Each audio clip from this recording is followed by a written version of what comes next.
Je suis très heureux de vous retrouver encore ce soir pour passer un culte avec vous. Alors, c'est un beau week-end que nous avons eu et j'espère que vous avez bien profité de ce temps. Et maintenant, nous allons vivre un temps où nous allons rentrer dans la présence de Dieu. Alors, nos sœurs ont préparé des chants pour nous et nous serons bénis, j'en suis convaincu. Et je vous donne rendez-vous tout à l'heure pour la suite du programme où je vais prêcher la parole de Dieu. Et comme vous avez pu voir dans la publicité, l'esprit de consommation ou l'esprit de service. En opposition, on va voir comment on va faire tout à l'heure. Dieu vous bénisse. Bonjour à tous, j'espère que vous vous portez bien. On se retrouve un soir de plus pour pouvoir louer le Seigneur tous ensemble.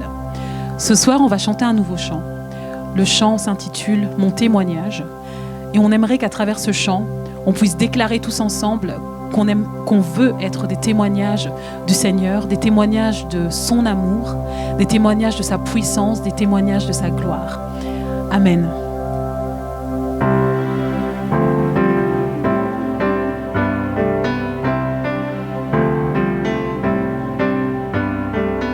J'ai vu l'ennemi s'effondrer, l'obscurité se dérober.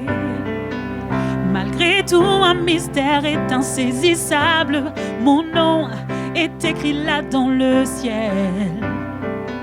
J'ai vu sa puissance en action, sa force de résurrection. Pourtant ce mystère reste insaisissable. Mon nom est écrit là dans le ciel. Mon chant demeurera éternel.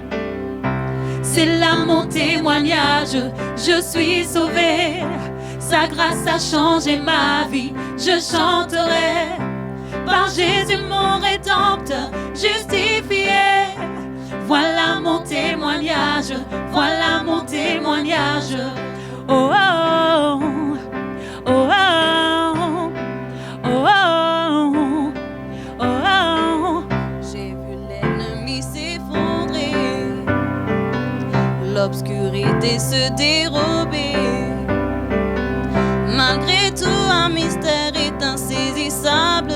Mon nom est écrit là dans le ciel.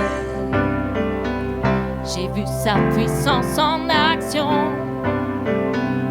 sa force de résurrection. Pourtant ce mystère reste insaisissable. Mon nom est écrit là dans le ciel. Mon chant demeurera éternel. C'est là mon témoignage, je suis sauvé. Sa grâce a changé ma vie, je chanterai. Par Jésus mon rédempteur, justifié. Voilà mon témoignage, voilà mon témoignage. Oh oh oh oh oh oh oh oh oh. Rassemblons-nous devant celui qui par son sang nous a franchis. Adorons le Père, le Fils, le Saint-Esprit. Mon Dieu fera ce qu'il a promis. Oui, en lui, tout est déjà accompli. C'est là mon témoignage, je suis sauvé. Sa grâce a changé ma vie, je chanterai. par Jésus mon Rédempteur, justifié. Voilà mon témoignage, voilà mon témoignage, c'est là mon témoignage, je suis sauvé. Sa grâce a changé ma vie, je chanterai. Par Jésus mon Rédempteur, justifié. Voilà mon témoignage, voilà mon témoignage. Oh oh, oh oh, oh oh, oh oh. Tant que je vis, tu agis. Le meilleur est à venir, oh je le crois. Tant que je vis, tu agis. Le meilleur est à venir, oh je le crois. Tant que je vis, tu agis. Le meilleur est à venir, oh je le crois. Tant que je vis, tu agis. Jésus, le meilleur est à venir, oh je le crois. Tant que je vis, tu agis. Le meilleur est à venir, oh je le crois. Tant que je vis, tu agis. Le meilleur est à venir.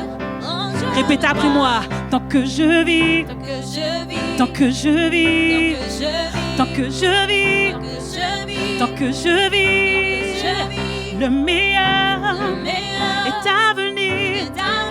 Tant que je vis, tant que je vis, le meilleur est à venir.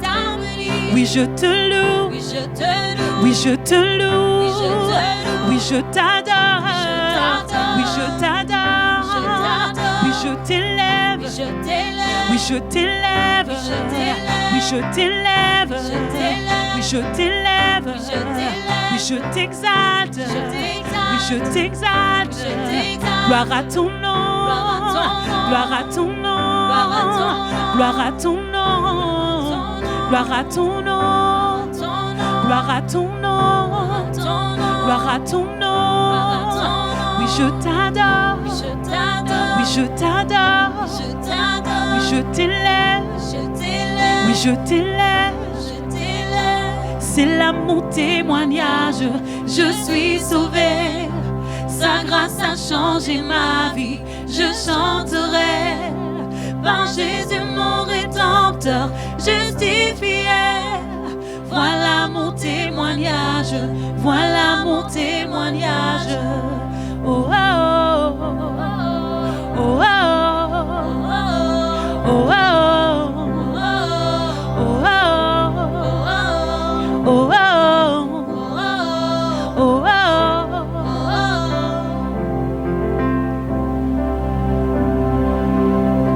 Seigneur, nous voulons être des témoignages vivants de ta gloire. Nous voulons être des témoignages, Seigneur, de ton amour. Être des messagers, Seigneur, de ton amour.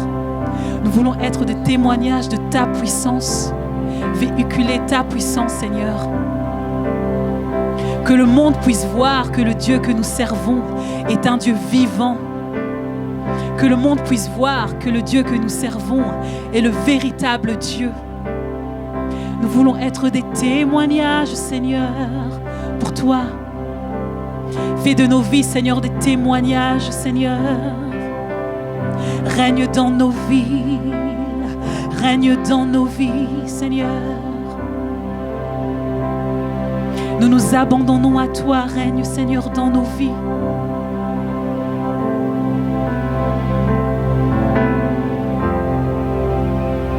Règne dans nos vies.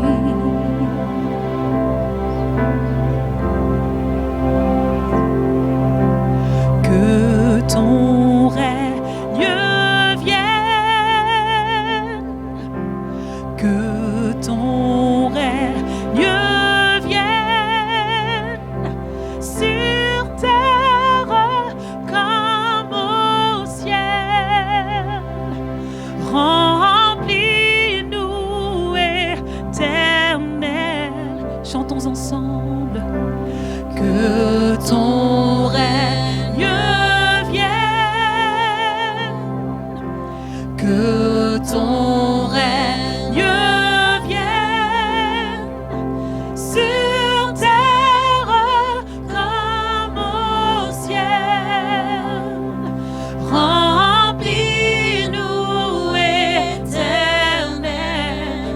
ton règne vienne, que ton règne vienne, que son règne vienne sur terre comme au ciel. Remplis-nous, Éternel. Viens, Saint-Esprit, viens. Viens, Saint-Esprit, viens. Viens, Saint-Esprit, viens. Que ton règne vienne. Que ton règne vienne sur terre comme au ciel. Remplis-nous, Éternel. Que ton règne vienne, que ton règne vienne, que son règne vienne sur terre comme au ciel. Remplis-nous, Éternel. Que ton règne vienne, que son règne vienne, que son règne vienne sur terre comme au ciel. Remplis-nous, Éternel. Que ton règne vienne, que ton règne vienne, que ton règne vienne dans nos vies. Que ton règne vienne, que ton règne vienne, que ton règne vienne dans nos vies. Seigneur, règne dans nos vies.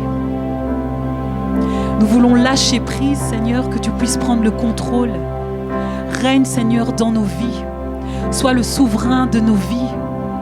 Seigneur, toi, tu as la vision globale, la perspective complète de nos destinées. Et nous voulons nous abandonner à toi pour que tu puisses régner dans nos vies. Règne, Seigneur, dans nos vies. Sois le seul maître à bord, Seigneur. Règne dans nos vies pour que nos vies puissent refléter ta gloire. Pour que nos vies puissent refléter, Seigneur, ta puissance. Pour que nos vies puissent refléter ton amour, Seigneur. Règne, Seigneur, règne dans nos vies. Règne, Seigneur, dans nos vies. Sois le centre, Père, de nos vies. Sois le centre, Seigneur, de nos vies. Seigneur, même lorsque nous te décevons, même lorsque nous faisons quelque chose que nous estimons ne pas être correct, aide-nous, Seigneur, à ne pas nous éloigner de toi, mais à toujours accourir vers toi, à accourir dans tes bras, Seigneur, parce que tes bras sont grands ouverts pour nous. Règne, Seigneur, dans nos vies. Règne dans nos vies. Règne dans nos vies.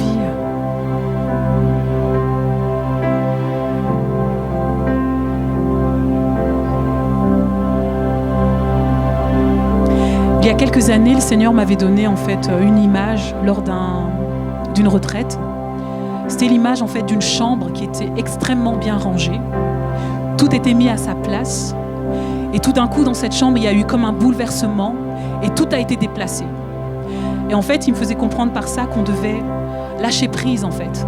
C'est lui qui sait à quoi on doit accorder la priorité. Comme je disais tout à l'heure, c'est lui qui a la vision complète, l'image en fait complète de nos destinées. Et nous, parfois, on essaye de contrôler les choses, mais en fait, on doit juste lâcher prise. On doit juste lâcher prise pour que lui puisse prendre le contrôle. Parce que de toute façon, notre vie ne sera qu'une meilleure version quand c'est lui, en fait, qui prend le contrôle. qu'il règne vraiment dans nos vies. Comme ce chant dit, que ton règne vienne sur terre comme au ciel, que son règne vienne dans nos vies, comme ce plan merveilleux qu'il a prédestiné déjà à l'avance pour chacune de nos vies. Règne, Seigneur, dans nos vies. Règne dans nos vies, Seigneur, règne dans nos vies. Règne dans nos vies, Seigneur. Nous voulons t'abandonner ce soir, si nous ne l'avons pas déjà fait. Nous voulons abandonner, Seigneur, nos vies entre tes mains. Nous voulons vraiment abandonner nos vies entre tes mains. Prends le contrôle, Seigneur, de nos vies, de nos familles, de nos couples, de nos enfants, Seigneur. Prends le contrôle, Seigneur. Que ton règne vienne,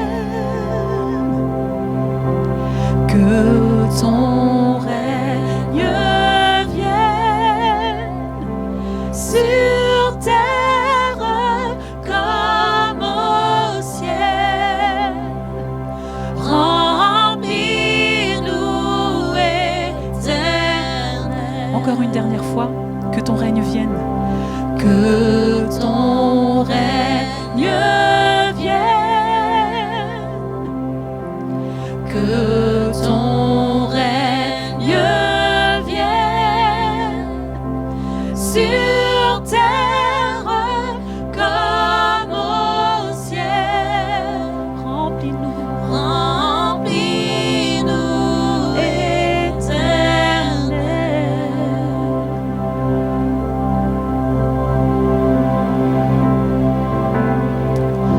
Alléluia. On va laisser place à présent à la parole de Dieu. Que le Seigneur vous bénisse. Un grand merci au groupe de louanges. Voilà, ce soir, donc, je suis très heureux de pouvoir vous partager à nouveau la parole de Dieu. Et sans plus attendre, j'aimerais lire le texte qui nous concerne aujourd'hui dans l'évangile de Jean au chapitre 13. Et on va lire les 17 premiers versets. Avant la fête de Pâques, Jésus, sachant que son heure était venue de passer de ce monde au Père, et ayant aimé les siens qui étaient dans le monde, mit le comble à son amour pour eux. Pendant le souper, alors que le diable avait déjà mis dans le cœur de Judas Iscariote, fils de Simon, le dessein de le livrer, Jésus, qui savait que le Père avait remis toutes choses entre ses mains, qu'il était venu de Dieu et qu'il s'en allait à Dieu, se leva de table, ôta ses vêtements et prit un linge dont il se ceignit. Ensuite, il versa de l'eau dans un bassin et il se mit à laver les pieds de ses disciples et à les essuyer avec le linge dont il était saint. Il vint donc à Simon-Pierre et Pierre lui dit « Toi, Seigneur, tu me laves les pieds ?» Jésus lui répondit « Ce que je fais, tu ne le comprends pas maintenant, mais tu le comprendras bientôt. » Pierre lui dit « Non, jamais tu ne me laveras les pieds. » Jésus lui répondit « Si je ne te lave, tu n'auras point de part avec moi. » Simon-Pierre lui dit « Seigneur, non seulement les pieds, mais encore les mains et la tête. » Jésus lui dit « Celui qui est baigné n'a besoin que de se laver les pieds pour être entièrement pur, et vous êtes purs, mais non pas tous. » Car il connaissait celui qui allait le livrer. C'est pourquoi il dit « Vous n'êtes pas tous purs. » Après qu'il leur eut lavé les pieds et qu'il eut pris ses vêtements, il se remit à table et leur dit « Comprenez ce que je vous ai fait. Vous m'appelez Maître et Seigneur et vous dites bien car je le suis. » Écoutez ceci, c'est très important, c'est le thème de notre message. Si donc je vous ai lavé les pieds, moi le Seigneur et le Maître, vous devez aussi vous laver les pieds les uns aux autres. Car je vous ai donné un exemple afin que vous fassiez comme je vous ai fait.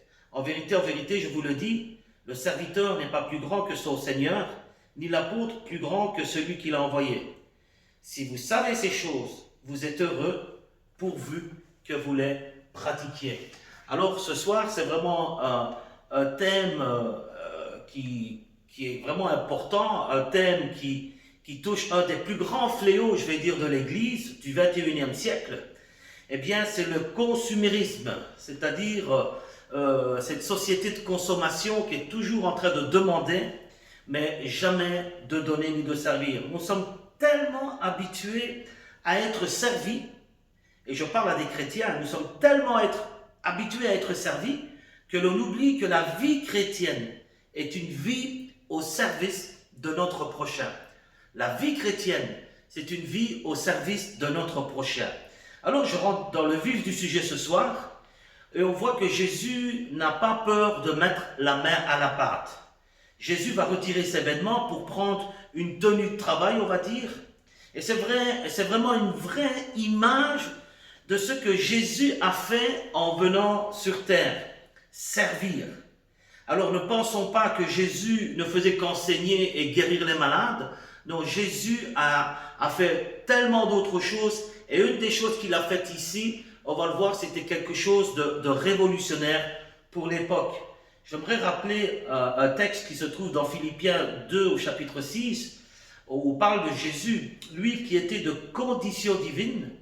Il n'a pas regardé son égalité avec Dieu comme un butin à préserver, mais il s'est dépouillé lui-même en prenant une condition de serviteur, en devenant semblable aux êtres humains.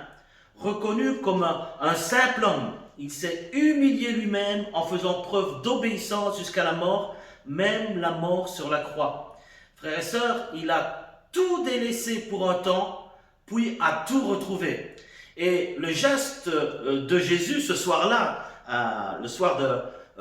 c'est le soir où il allait être livré d'ailleurs, ce soir-là, eh bien peut être perçu comme un résumé de toute l'incarnation rédemptrice. Et un commentateur a dit ceci: les vêtements que Jésus retire représentent sa vie qui à la croix lui seront de nouveau retirés. Mais cette fois, ce sera pour le salut de l'humanité. Mais pour continuer avec le texte de Philippiens, on voit qu'il s'est dépouillé, qu'il est devenu un serviteur, mais la suite du texte est merveilleuse. Au verset 9, il est dit du chapitre 2 de Philippiens, c'est aussi pourquoi Dieu l'a élevé à la plus haute place et lui a donné le nom qui est au-dessus de tout nom, afin qu'au nom de Jésus, chacun plie le genou dans le ciel, sur la terre et sous la terre. Alors ce soir, comprenez ceci. Avec Dieu, on ne perd pas à être humble, on gagne. Avec Dieu, je vais le dire en d'autres mots, on ne perd pas à être un serviteur, mais on gagne, on est gagnant. Alors je vais remettre le contexte dans lequel se situe le lavage des pieds ici. Donc on est dans cette société antique et c'était les gens aisés qui portaient en général des sandales. Tout le monde n'avait pas des sandales, mais les gens aisés en portaient. Et il fallait laver les pieds en arrivant dans une maison à cause de la poussière qui s'y était attachée. Donc c'est normal, dans ces rues poussiéreuses de Palestine, eh bien on avait les pieds qui transpiraient et où la poussière venait s'accrocher. Alors on rendait hommage à son invité en lui offrant l'occasion de lui laver les pieds. Et vous avez plusieurs textes qui parlent même de ça dans les coutumes même de l'Ancien Testament. Mais ce qui est vraiment intéressant, frères et sœurs, et j'aimerais qu'on puisse vraiment ouvrir bien grand nos oreilles, c'est de comprendre que cette tâche-là était la tâche de l'esclave de la plus basse classe qui avait cette charge de ôter les sandales et de nettoyer les pieds. Cette tâche était tellement humiliante qu'aucun esclave juif ne devait le faire. Donc c'était vraiment réservé à des esclaves étrangers, voire des femmes. Et justement, si on se réfère au texte de 1 Timothée 5,10, qui parle des veuves qui ont lavé les pieds des saints, eh bien on peut voir qu'il s'agit vraiment presque d'une tâche réservée à des servantes plutôt qu'à des serviteurs. Donc ici, j'ouvre une parenthèse, on pourrait même croire que Jésus s'est abaissé au niveau d'un serviteur, ce qui était déjà choquant, mais en plus une femme, ce qui est encore plus choquant pour l'époque. Alors, frères et sœurs, avant un repas en commun, les gens étaient assis par terre à une table basse et les pieds étaient très visibles. Et donc, c'est dans ce contexte-là que Jésus s'est levé de la table et a commencé à laver les pieds des disciples. Donc, il faisait, je rappelle, le travail du plus bas des serviteurs de l'époque. Frères et sœurs, Jésus, le Fils de Dieu, sans péché, va laver les pieds de personnes qui vont le trahir dans quelques heures. Judas, le summum de la trahison, est là aussi. Jésus sait exactement ce qui va se passer, mais il va quand même le faire. Jésus sait ce qui va se passer. Jésus sait qu'ils vont tous partir, qu'ils vont tous avoir peur, que tous vont l'abandonner, mais il le fait quand même. Et ça, c'est quand même quelque chose de fort. Dans Matthieu 20, 28, il est dit, c'est ainsi que le Fils de l'homme est venu, non pour être servi, mais pour servir et donner sa vie en rançon pour beaucoup. J'aime ce texte parce que, remis dans le contexte qu'on vient de dire ce soir, eh bien, Jésus ne fait pas les choses, ah, lui, il le mérite, lui, il ne le mérite pas, lui c'est mon copain, lui, c'est... Non, il le fait, il ne regarde pas, il le fait, il est dans le moment présent, il est vraiment dans la condition du serviteur, et c'est vraiment quelque chose de très fort, ce qu'il va faire ce soir-là. Alors, quand Jésus a lavé les pieds des disciples, il leur a dit cette phrase dans Jean 13, 14, « Si donc je vous ai lavé les pieds, moi le Seigneur et le Maître, vous devez aussi vous laver les pieds les uns les autres, car je vous ai donné un exemple afin que vous fassiez comme je vous ai fait. » Vraiment ici, Jésus le fait par amour, mais aussi c'est un peu, il le fait pour montrer l'exemple. C'est quelque chose de fort. Jésus est en train de dire, mes frères, ce n'est pas quelque chose que je fais comme ça, je veux que vous pratiquiez la même chose. Je veux que vous puissiez vous aimer comme je vous aime. Alors, l'attitude de Jésus est vraiment en contraste total et direct avec la position et l'attitude des disciples. Écoutez ceci. On ne retrouve pas ça dans l'évangile de Jean, mais on sait à travers l'évangile de Luc au chapitre 22, verset 24, que le soir même, ce soir-là, eh bien, ils s'étaient disputés entre eux pour savoir lequel d'entre eux était le plus grand. Ce qui les préoccupait, c'était de savoir qui était le premier, qui était le plus grand, qui était le chef, qui était le boss, mais sûrement pas qui était le serviteur. Et comprenez bien ceci, frères et sœurs. Cela fait 3 ans qu'ils suivent Jésus. 3 ans qu'ils suivent Jésus. Ils l'ont vu servir, ils l'ont vu courir partout, et pourtant, puisqu'il n'y avait aucun serviteur présent pour se laver les pieds, aucun ne va prendre l'initiative de le faire. Aucun. Tout le monde attend quelqu'un. Alors, frères et sœurs, je me suis imaginé la scène. Je me suis dit, tiens, je vais me projeter 2000 ans en arrière et je vais m'asseoir là et je vais un peu regarder ce qui se passe. Et frères et sœurs, c'est pas dans la Bible, mais on peut l'imaginer. Et on commence par Pierre, le big boss, et on voit que Pierre regarde Nathanaël avec son regard de chef. Nathanaël, tu sais ce qui t'attend, toi. Et que fait Nathanaël? Nathanaël va détourner le regard. Alors, Philippe qui voit le regard de Pierre et qui comprend très bien ce qu'il veut faire, il lui dit en quelques mots, c'était déjà moi la dernière fois qui ai dû ramasser les 12 paniers qui restaient quand Jésus a fait le miracle. Hein, vous êtes tous débinés, j'ai dû ramasser les 12 paniers, moi. Donc, arrête de me regarder, Pierre. Thomas, l'incrédule, Thomas n'en croit pas ses yeux. Personne ne se lève pour lui laver les pieds. André, le frère de Pierre, moi, mes frères, je suis là depuis le début avec Jésus. Jean, Pierre, vous vous rappelez, hein, on est là depuis le début, nous. Mais on va laisser à ceux qui sont arrivés en dernier de le faire. Nous, on a assez fait, maintenant on va laisser faire les autres. Jean, Jacques, les 2 frères, qui déjà avec la maman convoitaient les places à droite et à gauche de Jésus dans le ciel, les 2 frères qui, habitués à avoir des ouvriers dans l'entreprise familiale, n'imaginent même pas remplir la bassine d'eau. Ainsi que Matthieu, le collecteur d'impôts, qui lui aussi avait des serviteurs, eh bien, lui, il regarde le ventilateur tourner au plafond, il se dit, j'espère qu'on ne va pas me demander à moi de nettoyer les pieds. Simon, le zélote, lui, il mitraille tout le monde de son regard. Il mitraille tout le monde de son regard. Qui va le faire? Sûrement pas moi. Judas, lui, est tellement occupé à son business que ça ne passe même pas dans sa tête. Bref, frères et sœurs, personne ne veut servir. Personne ne veut servir. Et on peut imaginer les autres disciples aussi, je ne les ai pas tous mis. Et tant pis, quelque part, tant pis si les pieds sont sales, que cela sent la transpiration, qu'il y a une mauvaise odeur nauséabonde qui s'installe là dans la chambre haute. Et je vais vous donner un scoop ce soir. Savez-vous quelle est l'odeur de l'orgueil?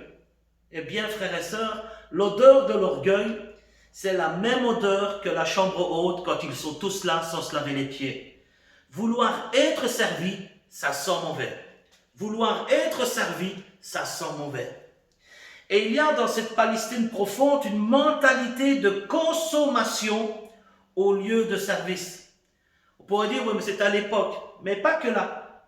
J'aimerais vous lire ce qu'a écrit quelques lignes du pasteur Francis Chan dans son livre « Lettre à l'Église ». Eh bien, il écrit quelque chose d'intéressant lui aussi par rapport à ce chapitre 13. Il dit ceci. Comment réagiriez-vous si Jésus ôtait vos chaussures et se mettait à vous laver les pieds? Imaginez un peu. Nous croyons fondamentalement que le Dieu Tout-Puissant s'est abaissé pour nous servir et mourir pour nous. Et nous sommes fondamentalement appelés à l'imiter en nous mettant au service les uns des autres après leur avoir lavé les pieds. Jésus a commandé à ses disciples de faire de même entre eux.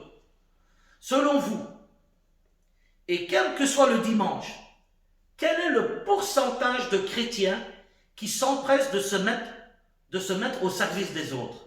Et il cite un verset, c'est ainsi que le Fils de l'homme est venu non pour être servi, mais pour servir et donner sa vie en rançon pour beaucoup. Et voilà ce qu'il dit, ce n'est pas un secret. La plupart des gens viennent au culte plus en consommateurs qu'en serviteurs. Nous savons que cela n'a pas de sens, mais nous donnons l'impression d'avoir accepté cette situation. Nous nous sommes résignés et avons baissé les bras. Les gens participent à la collecte utilisée pour payer les salaires de l'équipe pastorale. Donc, celle-ci peut donc faire son travail et s'occuper des gens. Le système semble équitable et efficace, dit-il. Il fonctionne plutôt bien dans certains endroits, mais ce n'est pas ce que Dieu voulait. Mais ça fonctionne. Alors il cite ce verset, et je vais le relire parce que c'est vraiment un verset qui doit rentrer dans notre cœur, encore une fois de Philippiens 2, 1, 8. S'il y a donc de l'encouragement en Christ, s'il y a de la consolation dans l'amour, s'il y a une communion de l'esprit, s'il y a de la tendresse, de la compassion, rendez ma joie parfaite en vivant en plein accord. Ayez un même amour, un même cœur, une unité de pensée. Ne faites rien par esprit de rivalité ou par désir d'une gloire sans valeur, mais avec humilité, considérez les autres comme supérieurs à vous-même. Que chacun de vous, au lieu de regarder ses propres intérêts, regarde aussi à ceux des autres. Que votre attitude soit identique à celle de Jésus-Christ. Lui qui est de condition divine, il n'a pas regardé son égalité avec Dieu comme un butin à préserver, mais il s'est dépouillé lui-même en prenant une condition de serviteur. En devenant semblable aux êtres humains, reconnu comme un simple homme, il s'est humilié lui-même en faisant preuve d'obéissance jusqu'à la mort, même la mort de la croix. Alors, il continue en disant, Dieu veut que vous ressembliez à son Fils, en particulier lorsque vous vous rassemblez avec votre famille spirituelle. Dieu a promis plus de bonheur à ceux qui donnent. Ceux qui viennent juste pour recevoir sont les gens les plus malheureux de la terre. Nous sommes incapables de détourner le regard de nous-mêmes pour le porter sur les autres. Voilà ce qui nous détruit. Voilà ce qui nous détruit. Je relis. Nous sommes incapables de détourner le regard de nous-mêmes pour le porter sur les autres. Voilà ce qui nous détruit. Mais Jésus est venu nous délivrer de cela. Amen. Le Saint-Esprit veut nous transformer. Les gens les plus humbles sont généralement les plus heureux. L'Église n'a pas à rester un groupe de nécessiteux qui se plaignent de n'avoir pas été assez bien nourris. Elle peut devenir une famille de serviteurs qui s'épanouissent dans le service. Et il conclut en disant vraiment. Encore une fois, si donc, et c'est Jésus qui le dit, si donc je vous ai lavé les pieds, moi le Seigneur et le Maître, vous devez aussi vous laver les pieds les uns les autres. Car je vous ai donné un exemple afin que vous fassiez comme je vous ai fait. Et en tant que disciples, frères et sœurs, nous sommes appelés à l'imiter. En tant qu'enfants de Dieu, quand nous avons fait cette expérience avec le Seigneur, eh bien, le fruit que nous devons produire, c'est un fruit de service. Nous devons nous mettre au service des autres avec humilité. Nous devons voir les autres comme étant plus grands que nous. Et je conclus ce message, frères et sœurs. Souvent, nous ne faisons pas certaines choses dans les églises. Pourquoi? Parce qu'on est déçus. On a tendance à comparer, on a tendance à regarder les autres, à dire lui le fait, et un peu comme dans la chambre haute, les disciples qui se regardaient les uns les autres, qui se mitraillaient les uns les autres du regard. Mais écoutez ceci, et c'est une manière de voir qui me plaît pour la conclusion de ce message. Si les pieds de mon frère sont sales, les miens aussi. Si les pieds de mon frère ou de ma sœur sont sales, les miens aussi. Si Jésus passe l'éponge sur la saleté et les défauts de mon frère, eh bien nous aussi, sachons passer l'éponge sur la saleté et les défauts de notre frère et de notre sœur. Ton frère, ta sœur n'est pas parfait, mais toi non plus, moi non plus. Nous ne sommes pas parfaits. Et ici, 4 petits points. Jésus a ôté ses vêtements. Et on connaît la symbolique qu'il y a dans le vêtement. Il s'est vraiment dépouillé de lui-même. C'est vraiment, déjà qu'il avait enlevé cette condition divine de tout ce qu'il avait dans le ciel. Il vient sur cette terre comme un serviteur. Et ici, en tant qu'homme, eh bien, il se dépouille encore une fois. Et frères et sœurs, c'est vraiment une image du renoncement total à soi-même. Il s'est vraiment dépouillé et il s'est humilié. Eh bien, faisons de même. Mourons à nous-mêmes pour aider les autres. Sortons de notre zone de confort. Sortons de notre zone de confort. Frères et sœurs, il y a tellement de besoins. Il y a tellement de besoins. La deuxième chose qu'il fait, il met un linge, un simple vêtement. Et on peut dire qu'il va se revêtir de la chose la plus basique de la vie chrétienne, qui est l'amour et la miséricorde. Osons le pas de servir nous aussi dans l'amour, dans la miséricorde, et ne faisons pas les choses parce qu'on nous les demande. C'est tellement triste de voir des gens qui font parce qu'on leur demande. Mais c'est tellement beau de voir des gens qui de eux-mêmes se mettent au service des autres. Ensuite, il se met à genoux pour laver les pieds. Il se met au niveau de ses disciples. Il faut des fois se mettre au niveau de personnes qui n'ont rien pour nous plaire, mais qui sont des fois des victimes de la société. Frères et sœurs, quand nous allons dans les rues, et ces derniers temps, c'est ce qu'on fait chaque semaine, bien là, on doit des fois s'agenouiller devant des personnes. Et là aussi, les odeurs sont terribles. Mais l'amour nous pousse à leur apporter quelque chose. Là, c'est dans la rue, mais combien plus dans l'église, nous sommes appelés à servir, à nous aimer les uns les autres et à vraiment faire les tâches qu'on nous demande pour la gloire de son nom.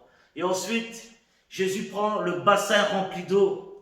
Ah, frères et sœurs, je n'ose même pas imaginer la fraîcheur que ça devait apporter à tous ces voyageurs qui rentraient dans une maison. Et ici, les disciples, quand Jésus va prendre cette bassine d'eau, va mettre cette eau sur leurs pieds, ça va vraiment rafraîchir. Ça fait du bien. Ça fait tellement de waouh, de fraîcheur. Les odeurs partent, les pieds sont rafraîchis. Et on se sent tellement mieux. Et que c'est beau de se sentir aimé. Que c'est beau de se sentir, frères et sœurs, acceptés, tels que nous sommes. Vraiment, dans ce lavage des pieds, Jésus accepte, malgré les défauts, de servir ses disciples qui vont même le trahir plus tard. Se sentir aimé, c'est une des plus belles choses. Et on en a tellement besoin. Jésus brise, comme je l'ai dit, les normes de la société de l'époque, en lavant les pieds. Eh bien, j'aimerais pour l'église de Serein, de Charleroi, de Halle. Nous aussi sortons de la mentalité du consumérisme. Ne soyons pas des consommateurs, mais soyons des serviteurs. Des fois, c'est tellement triste de voir que des gens sont déçus parce qu'on ne leur a pas donné ce qu'ils attendaient. Frères et sœurs, n'attends pas qu'on te donne, mais donne. N'attends pas d'être servi, mais sers. Téléphone à tes responsables, que ce soit de l'école du dimanche, des ados, de l'église, et dis qu'est-ce que je peux faire pour servir. Ça fait tellement longtemps que je suis dans ma zone de confort, je me suis tellement habitué avec ce confinement. Oh, je t'invite vraiment à dire qu'est-ce que je peux faire, comment je peux me rendre utile. J'aimerais tellement qu'on puisse redémarrer, et n'attendons pas d'être dans l'église pour redémarrer, pour servir à nouveau. Faisons-le, frères et sœurs. J'ai vraiment un verset biblique qui me vient pour une personne qui nous écoute ce soir. Tu courais si bien, mais qui t'a arrêté? Tu courais si bien, mais qui t'a arrêté? Reviens, ne regarde pas aux gens, ne regarde pas non plus à ce que tu vis. Parce que tu es peut-être déçu de toi-même. Tu te dis, mais j'arrive pas, je suis encore tombé dans le même péché. Jésus est bon et fidèle pour te relever. Et toi qui te sens tellement sale, tellement impur, laisse-toi laver les pieds par Jésus ce soir encore. Laisse-le mettre cette eau qui va te rafraîchir. Cette eau qui symbolise aussi la parole de Dieu. Quand on se remet à lire la parole de Dieu, quelle fraîcheur, quelle bénédiction. Frères et sœurs, ne disons pas je suis déjà occupé. Vous savez, je suis à plein temps dans l'église et c'est une bénédiction. Et c'est vrai que ça me permet de faire plus. Mais je vous assure que je n'ai pas attendu d'être à plein temps pour faire ce que je fais. Je travaillais, j'avais la mission bâtisseur d'espoir, j'avais l'église, il y avait les visites, on avait les réunions de cellules, on avait la réunion du vendredi, la réunion du dimanche. Eh bien, je ne pense pas avoir raté une seule réunion. Pas parce que j'étais le pasteur, mais parce que justement, même avec mon travail séculier, j'étais là. Pourquoi? Parce qu'il y a une joie à être ensemble. Qu'il est bon, qu'il est agréable pour des frères de demeurer ensemble. Combien c'est beau de servir. Et je me rappelle quand tous ensemble, nous étions dans la petite église à Halle, où chacun faisait ce qu'il devait faire. Alléluia. Et je me réjouis de voir le même esprit quand nous allons recommencer dans le local que Dieu va nous donner. Quand nous cherchons à être servis, au lieu de servir, nous ne faisons pas nôtres les paroles du Seigneur, qui a dit ceci: si quelqu'un veut être le premier, il sera le dernier de tous et le serviteur de tous. Tu veux être le premier? Commence à servir. Commence à servir. Il y a de la joie dans le service. Il y a de la bénédiction dans le service. Et si tu ne me crois pas, ok, mais crois ce que dit Jésus. Pour être heureux, il nous faut avoir le cœur de serviteur. Jésus, et c'est ce que je disais, Jésus a promis que nous serons heureux, bénis quand nous servons. Et je conclus avec ce verset de Jean 13, 17. Si vous savez cela, vous êtes heureux pourvu que vous le mettiez en pratique. Alors mon frère, ma sœur, j'aimerais terminer par la prière et vraiment demander que sa grâce nous donne d'avoir un esprit de service, une mentalité du service. Et ne disons pas, je fais déjà. Est-ce qu'on fait assez pour le roi des rois, le Seigneur des seigneurs? Père, je veux te bénir pour ces magnifiques paroles. Toi qui as été toujours l'exemple parfait, même quand ça dérangeait la mentalité de l'époque, tu l'as fait. Seigneur, tu t'es fait servante, serviteur. Tu as lavé les pieds de tes disciples. Ça devait sentir mauvais. Et en plus de ça, tu as vu le regard de chacun. Et combien c'est dur de laver des pieds à des gens qui prétendent. Et pourtant, tu l'as fait. Seigneur, donne-nous de regarder toujours à toi. Et Seigneur, d'avoir ce cœur, ces sentiments, cette mentalité qui était en toi. Aide-nous, Seigneur, dans ces moments où nous allons bientôt reprendre les cultes, je le crois. Donne-nous d'être des serviteurs à ton service. Parce qu'un jour, Seigneur, tu nous diras, entre dans la joie de ton maître, bon et fidèle serviteur. Amen. Voilà, mon frère, ma sœur, vous donc de l'église de nos trois églises, eh bien, je vous invite demain pour un approfondissement de cette pensée Que Dieu te bénisse. À la semaine prochaine.